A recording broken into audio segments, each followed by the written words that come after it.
Hi everyone, welcome back. So in this video, I'm gonna share with you how to add the natural gas in MetaTrader 5 mobile app. So just follow me and follow the steps. It's so easy and simple.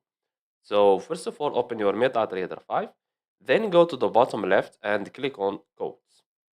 Go to this plus icon here at the top right, click on it. Then go to energies group, this one, click on it. And as you can see here, we have natural gas versus US dollar, XNG USD. If you can't find it, if you have a lot here, you can use the find symbols here. So you can type XNG USD, XNG USD, as you can see. Now click on it just one time, and let's go back. And as you can see here, this one. Now click on it, click on chart, and as you can see here, this is the natural gas versus US dollar. Okay, that's it.